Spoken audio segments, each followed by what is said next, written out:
that I'm doing two things simultaneously here. I'm in the virtual world and the actual world. I curate the World Storytelling Assembled Company and the wonderful people in the cause. Oh, fantastic. Welcome to the World Storytelling Cafe and the Cause and Chips and Folk Festival and anywhere else that I care to be in this big wide world simultaneously. And tonight's teller in the virtual world is Debra Weller. And the tellers in the actual world is Baden Prince. Good evening, everyone. And myself. So I will say fairly well, just to remind you that on Tuesday at 5 o'clock UK time, British Summer Time, we will have our international young tellers. So if you know of any young people that would like to come, I know in America it's very difficult, it's the wrong time of day, but any young teller under the age of 25 is welcome to join us, and any adult is welcome to come and support them. So for now, I'm going to have to say goodbye because I think I'm supposed to be doing something here. I've got people, live people, real people. Hello. Yes, you can tell they're real. They're waving and stuff and cheering. So I'm going to say goodbye. Mike, demanding their money back. Mike, if you could, if Waleed makes you co-host, can you be co-host? Because I'm not going to be able to let anyone in because I'm going away. Well, actually, I'm not going away. I'm staying. Fantastic. Thank you. Right. Goodbye, everybody. Have a wonderful show, Debra. You will be magnificent. Thank you. Good time, Debra. Hey. Well, good afternoon, good evening, or whatever time zone you're in. I'm in Florida, USA, and I'm Debra Weller, storyteller. I love performing here on the World Storytelling Cafe and also had a fabulous time in February at the Marrakesh International Storytelling Festival. So let's begin with the song. The theme today will be bears. I want to tell you a story, spin you a yarn, take you on a magic trip here and beyond. Bring your imagination and a happy smile. Please gather round, sing along, listen for a while. Well, King Louis, have you been in an encounter with a bear yet? No. Has anyone here been in an encounter with a bear? A live bear? I have seen some at the zoo. I have seen some in the wild, but I love my collection of soft bears. And so today we'll begin, and I see Mike has his bear with him too. And we know, of course, of the famous Paddington Bear who had tea with our wonderful late Queen Elizabeth. But today, I want to ask you a question about how do you think bears got their short, little, fluffy tails? This story I'm going to tell you is a story from Norway, and it's called Reynard the Fox. Now, Reynard the Fox was a trickster, liked to play tricks on all of his friends.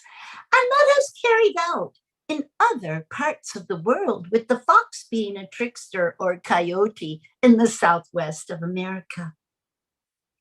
Well, one day, Bear came out. It was a winter day, and Bear woke up from hibernation, which they sometimes do. And he was searching for food. Everything was frozen. The lake was frozen. The rivers were frozen. There was snow and ice on the ground. And Reynard the fox came slinking around, and he looked at Bear and said, "Bear, why are you awake?" And Bear said, I don't know. I just kind of had a rumbling in my tummy. And I thought if I had a rumbling in my tummy, I should just wake up and find some food. But Bear, said the fox, how can you find food when the world is frozen? There's no berries. There's nothing for you to eat, and the fish are under the ice in the lake. And then Bear said, well, you know, I have this real long, fluffy tail. Well, you do, say Renaud. Now, I want to tell you a secret. When I need to go fishing, I'm a fox with a long, fluffy tail. And I cut myself a little hole in that ice and dip my tail down. And before you know it, I've got 5 or 6 fish hanging on to my tail. Really? Do you think it worked for me? 'Cause I got a long, fluffy tail, said the bear. Well, why don't you just try it? Okay, I'll try it. So Bear got himself a stick and he walked carefully out onto the ice of the lake. And he took that stick, and you can do it too. You can crunch it down into the ice and swish it around to make a hole. Oh, that looks like a perfect fishing hole. Renaud the fox said, why, yes, it'll be perfect. You'll be able to have at least 5 or 6 fish coming onto your long tail. Yes, Bear had a tail at that time. And that tail was about that long. And it was kind of feathery with fur. Bear was proud of his tail. Yeah, I got the best tail of all. It goes swishy, swishy, swishy. Then Renaud said, well, just put it down into that fishing hole you made. Man, if you're hungry, you got to go fishing for your food in the middle of winter. And Bear got a smile on his face. Oh, well, that's what I'm going to do. And he pushed himself back to be right over the hole and twitched his tail so that it went down into the icy cold water. I wasn't expecting that. Renaud just laughed. Oh, Bear, what did you think? It's the middle of winter. And after a few minutes, Bear started feeling some nibbles on his tail. Whoa, whoa, whoa, what's that? Oh, what's that? And he thought, I'm going to have the biggest fish. I'm going to have a fine fish dinner indeed. And he got all tickled and wiggled this way and wiggled that way and twitched, and there was a sharp tug. And when Bear lifted his tail out of the water, that long, swishy tail was no more. Instead, Bill had a little stubble of a tail, just like this one. And he didn't catch any fish. And Renaud the fox was laughing at him. What did you think, Bear? Did you think you could really catch any fish? Oh, did you trick me? That's my job, Bear. And now look at your tail. It's the tiniest little tail I've ever seen. Bear tried to look, but he couldn't. And he was feeling behind, and he realized all he had was a tiny little tail. Oh, I don't have my long tail anymore. Renaud the fox just laughed and ran away as fast as he could with his fine foxtail going this way and that. But Bear was sad. And after a while, he kind of got used to his small tail.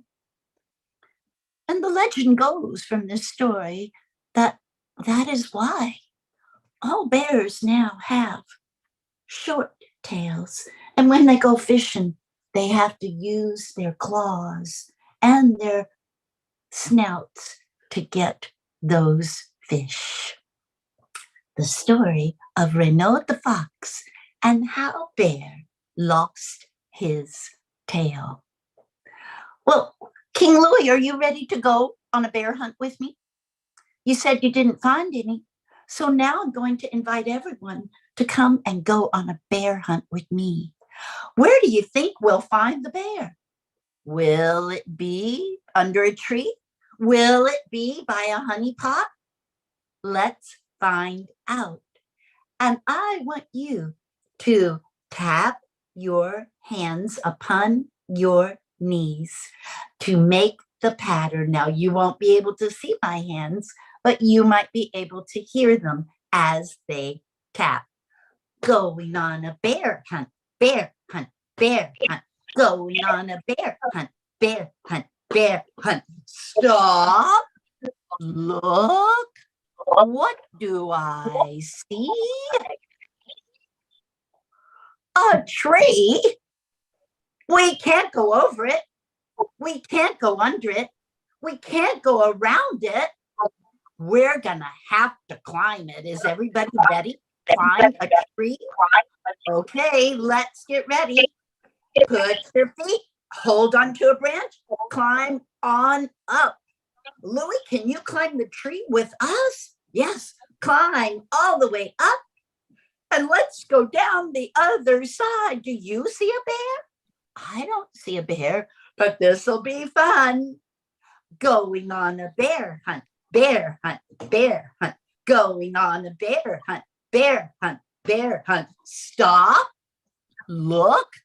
What do I see? A cornfield?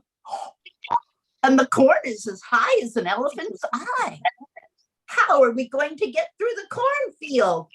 Well, we have to swish through it. So put your hands up like this. Part that corn. Do you see a bear? I don't see a bear, but it's going to be fun. Going on a bear hunt, bear hunt, bear hunt. Going on a bear hunt, bear hunt, bear hunt. Stop. Look.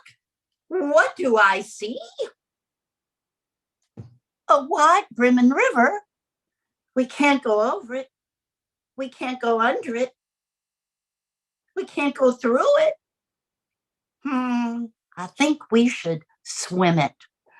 Let's get our swimming hands ready and let's swim through that river to the other side looking for a bear.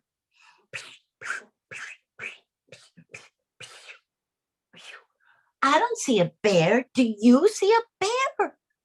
Going on a bear hunt, bear hunt, bear hunt.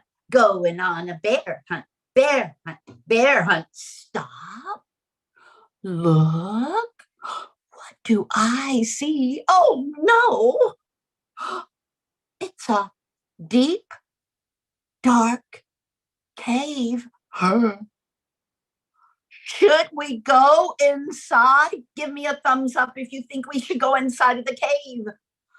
Oh, Louie says we're going inside of the cave. Thanks, Louie. But we better go quietly. So we're going to tiptoe through the cave.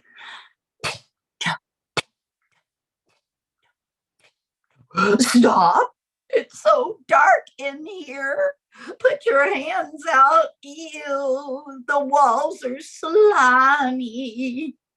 Over here, there's a cobweb.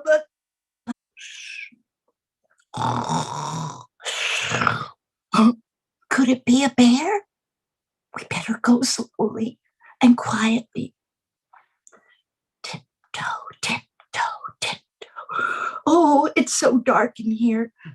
Put your hands out. I feel something kind of furry. I feel something with really long claws. I feel something with a wet nose. I'm looking at something with some big eyes. I'm looking at something with a wide open mouth full of teeth. Oh, it's a bear. We better run.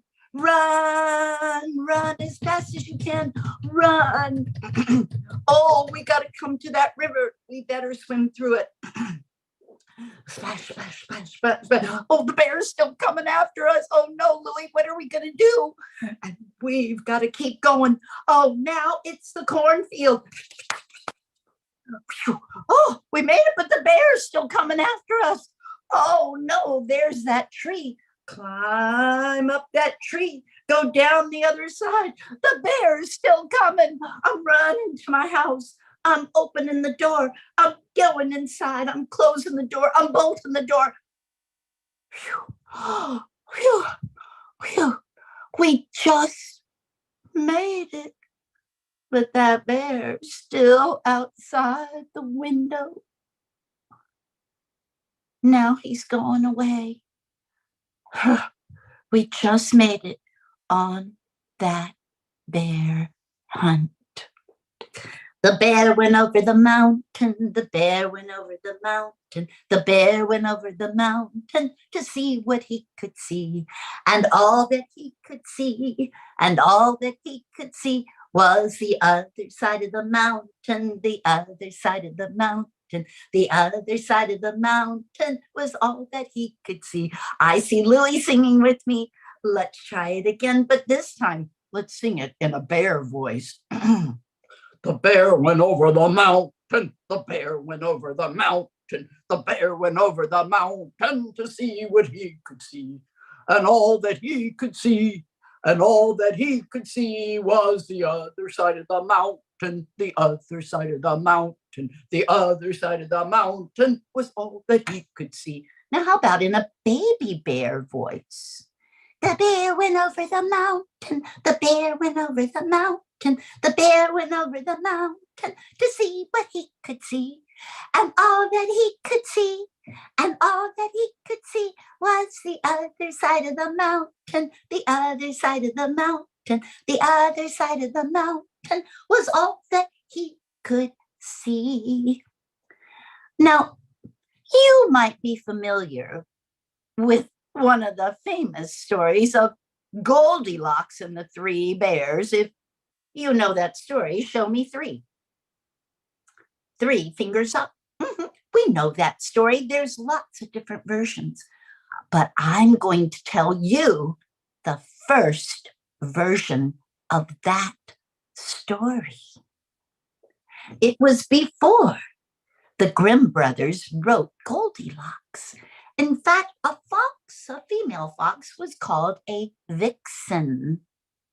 And in this story, it starts with a fox. And that fox's name is Scrapefoot.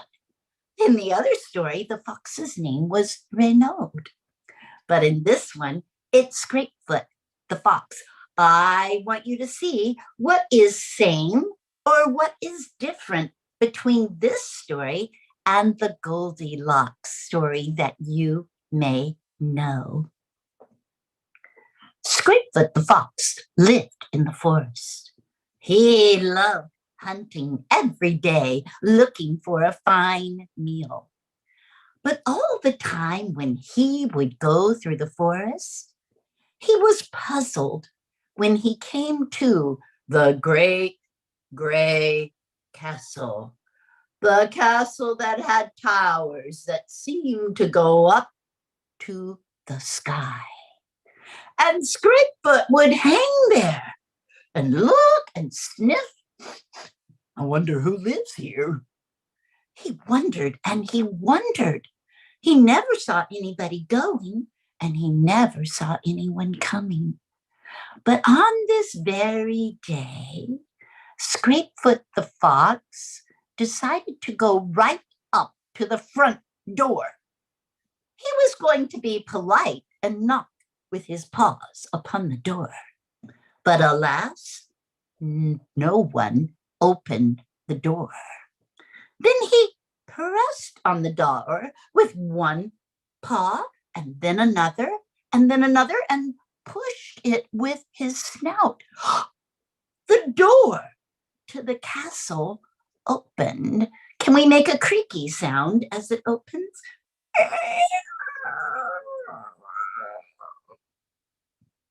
The door opened and Scrapefoot found himself inside of a castle? Have you ever been inside of a castle? I have, just last week. But Scrapefoot was now inside of this castle. And what did he see? On the walls were tapestries made with the finest silk threads. And on the floor was a red carpet leading all the way up a winding staircase. He looked to the right and he found himself in a great big room. And in that great big room were 3 chairs. That sounds like the other story. There was a throne carved out of wood with gold paint and dragons embellished on it. There was a medium-sized throne, and it had cushions that had been embroidered. Then there was a wee, tiny throne, just right for perhaps a little child. Well, maybe there's people who live in this. Maybe people live in this castle. Perhaps, but he didn't know yet. And then he sat down on the great big throne. I'll just try it out. But it was hard. It was hard, and it hurt his bones. I'm not going to sit here. And he slid off. Next, he sat on the medium-sized throne, and it had cushions on it. And when he sat, he squished down into the cushions, and he could barely get out. But he did. Then he sat on the wee tiny throne. Well, this one's kind of nice. But he rocked back and forth with such force that it fell over and it fell into pieces. Oh, that's not good. I didn't want to break anything. But Scrapefoot the fox started feeling like he was hungry. And he searched a little more and came into a large kitchen made with stone floors. And it had a table top in it made of strong wood. And on that table were 3 carved bowls. That sounds like Goldilocks, but it's not quite the same story. In the great big bowl Was some porridge with nuts and berries in it. In the middle-sized bowl was porridge with butter, just starting to melt. And in the wee tiny bowl was some porridge with cinnamon sugar. Oh, I'm kind of hungry. Maybe I'll taste this porridge. So Scrapefoot the fox went over to the largest bowl, stuck out his tongue, and began to taste that porridge. Wow, yuck! This porridge is too cold. I don't want to eat it. I'll try the next one. And he did. He tried the medium-sized bowl with the butter, and he started to lick it. Oh, that one's too hot. It burned my tongue. Oh, I'm so hungry. I can't eat that. I'll try this wee bowl. And he did. And when he ate the bowl, he looked in it and he looked at that porridge and he said, Oh, this is the great one. and he licked that bowl until it was clean and tossed it on the floor. Do you think he was having good manners? He's already broken a chair. Now he tossed a bowl on the floor and tasted other people's food. I wonder what else he will do. Do you wonder? Well, Scrapefoot was starting to feel tired. Oh, it's been a long day that I was out in the forest. Maybe they have a place for me to rest here. Do you think they do? So he slithered out into the grand hallway, and he saw that winding staircase with the red carpet, and he climbed it carefully up to the top, and he came into another large hall. But this hall had 3 beds in it. A very large carved bed with a brocade cloth upon it. A medium size with pillows of all kinds, and a wee bed off to the side. Maybe it's for a child. Maybe it's for someone. I don't know, Said Scrapefoot the fox. but I'm tired. So he had to climb into the largest bed. It was so high, and he finally made it in. But he tossed and turned because it was Too hard. I can't sleep here. He leaped off of that bed and went into the middling-sized bed. And that one was so soft and stuffed with cushions, he sank down into the middle. Oh no, it's too soft. He pushed himself out and he leaped over onto the floor. He looked at the wee bed and wondered.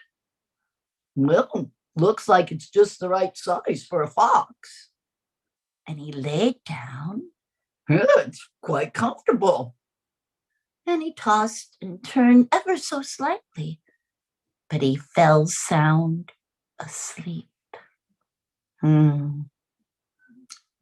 While he was sleeping, a family of bears came back to the castle.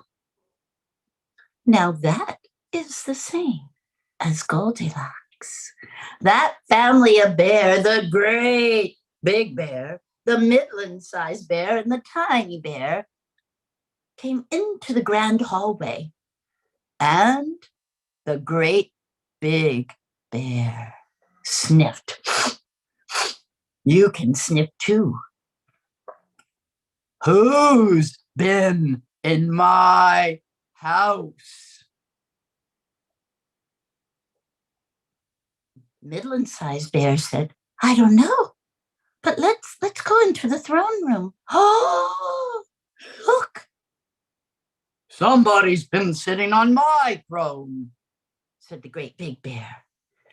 And the middling bear said, somebody's been sitting on my throne. They messed up the cushions. And the wee bear said, oh, somebody been on my throne and broken it into pieces.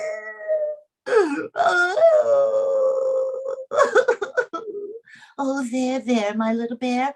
We must be very hungry from our walk in the woods. Let's go have our porridge. It should be just right about now. They went into the kitchen and saw the 3 bowls.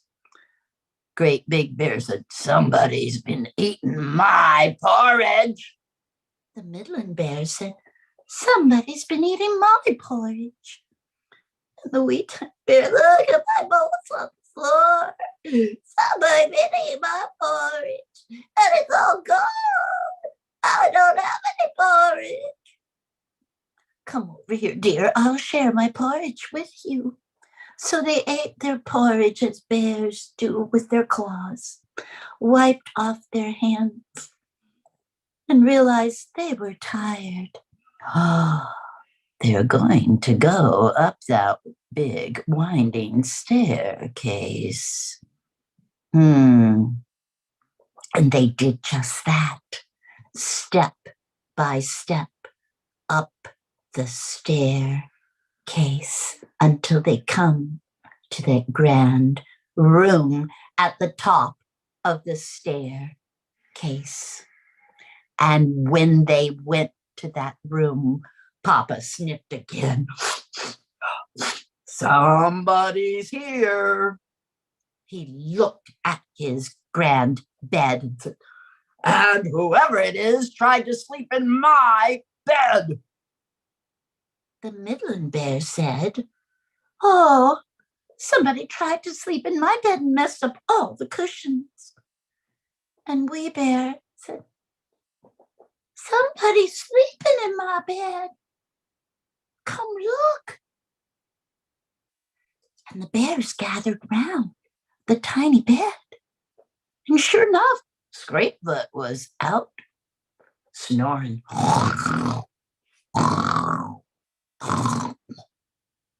Papa said, "What should we do with this fox? It's Scrapefoot the fox, no less.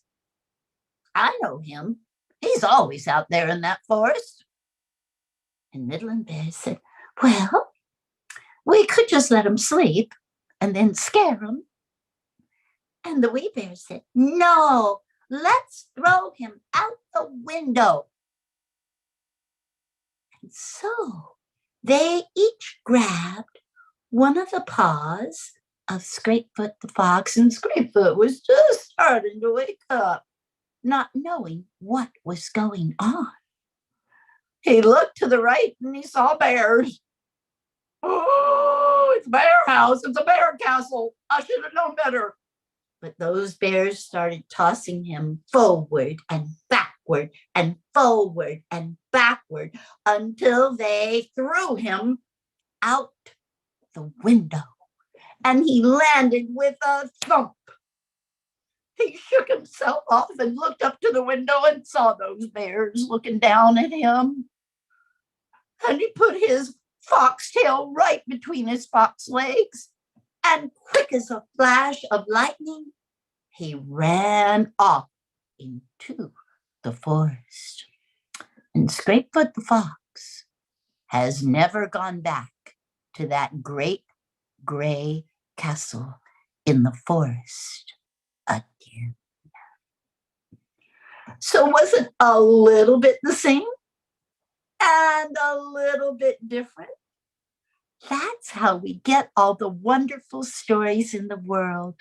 Wherever people live, they might hear a story and they might change a story.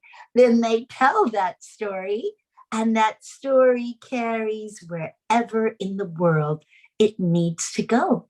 Just like my story is coming to you today. Well, teddy bear, turn around. Teddy bear, touch the ground. Teddy bear, jump up and down. Teddy bear, tap your head. Teddy bear, get time for bed. If you go down in the woods today, you're sure of a big surprise. If you go down in the woods today, you better go in disguise. For every bear that ever there was will gather there for certain, because today's the day the teddy bears have their picnic. Oh, hi, bears. Picnic time for teddy bears. The little teddy bears are having a lovely time today. Watch them, catch them unaware, and see them picnic on their holiday. See them gaily gad about. They love to play and shout. They never have any cares. At 6 o'clock, their mummies and daddies will take them home to bed, because they're tired little teddy bears. Louis, I saw you singing that song with me. Thank you so much. I'm glad that you know it.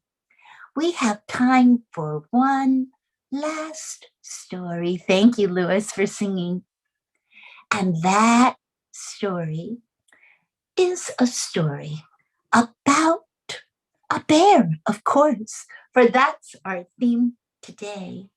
Well, one morning, Jonathan, a little boy, woke up all grumpy. Can you show me your grumpy faces? That's a good one, Louis. A grumpy face. I see everyone else's. And he woke up and he said, "I don't want to play with my blocks. I don't want to play with my Legos. I don't want to read a book. I don't want to draw a picture. I'm grumpy. But he did slide off his bed, take off his pajamas, put on his overalls and his shirt and his socks and his shoes. And he went down those stairs, but he was grumpy, so he made a lot of noise when he went down those stairs. His mama was in the kitchen. Hey, good morning, Jonathan, my boy. How are you today? I see you already got dressed. I'm grumpy, Mama. There's nothing that's going to make me happy today. Oh, well, I've made you some pancakes with honey and syrup. Maybe that'll make you happy. Well, maybe. Well, why don't you eat them? So he drank a glass of milk and he started eating his pancakes. They were really good, but he didn't want to smile and let his mama know. He just wanted to be grumpy. Well, my grumpy boy, what are you going to do on this fine sunshiny day?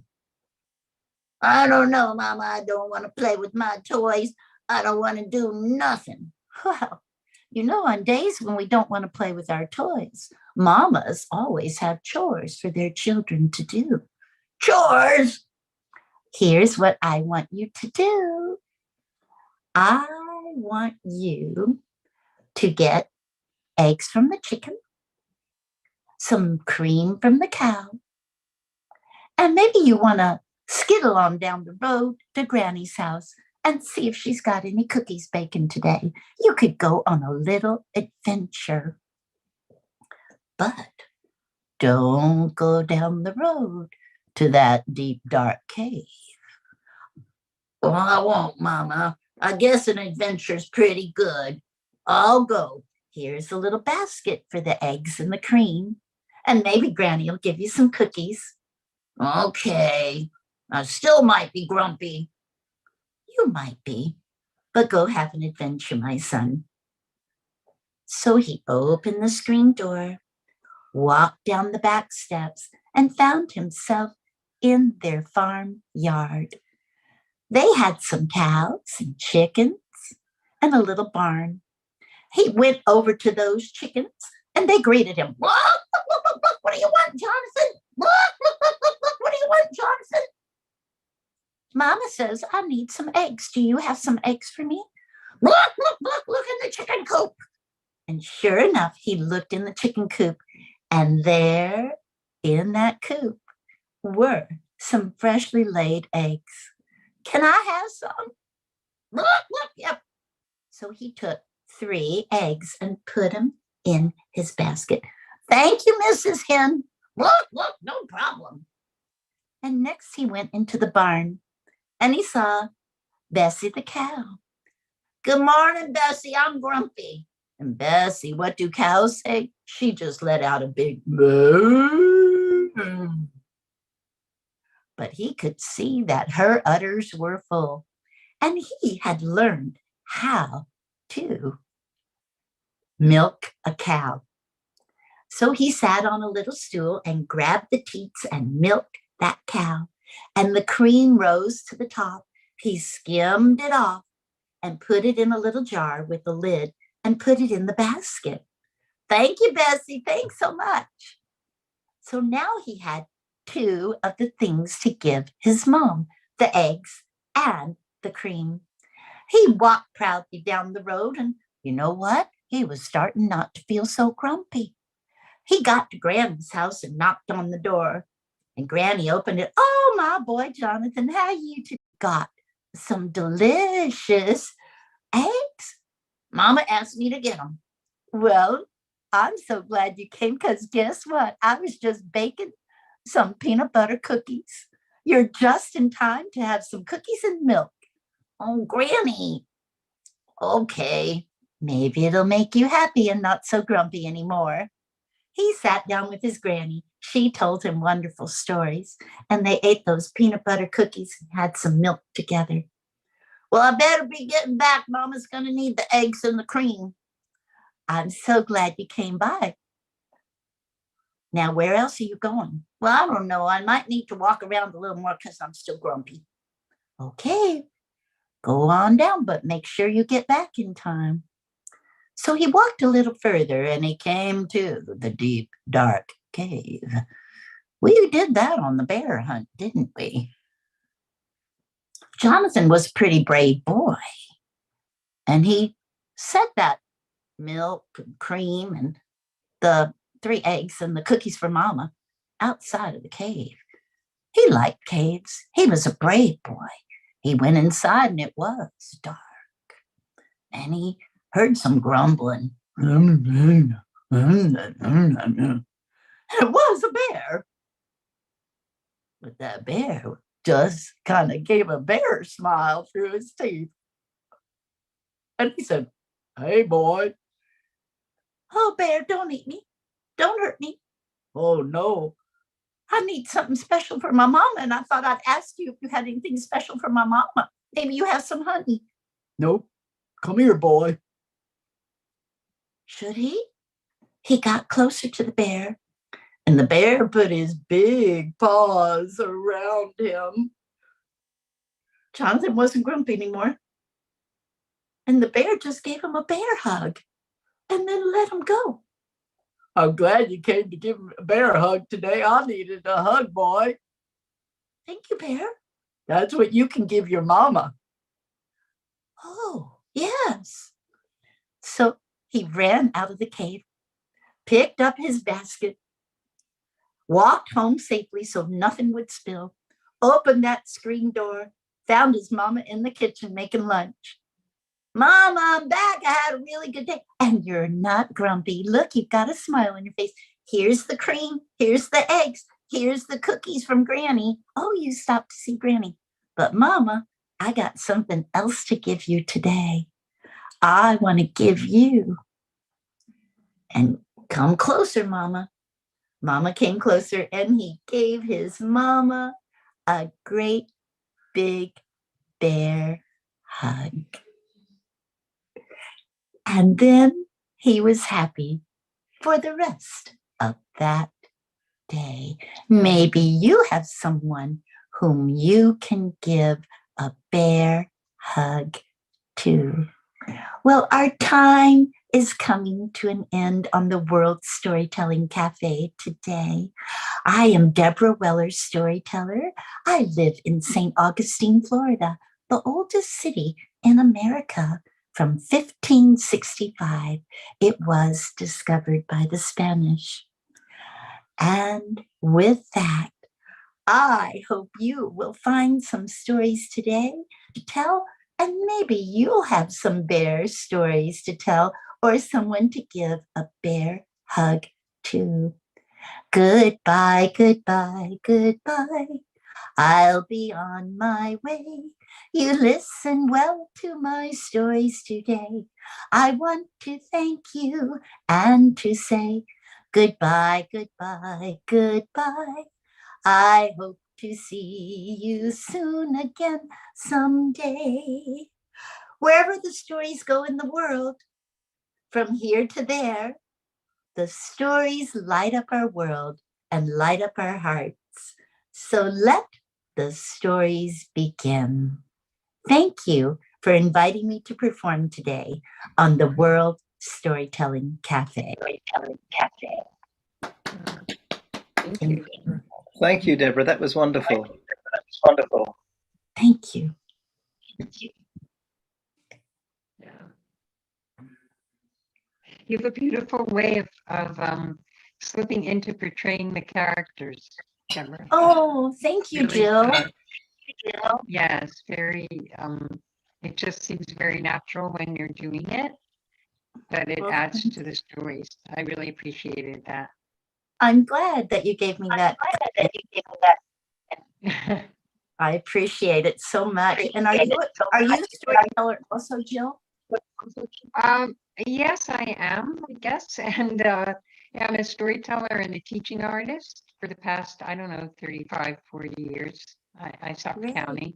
But yes, and I love stories and I love how they bring people together.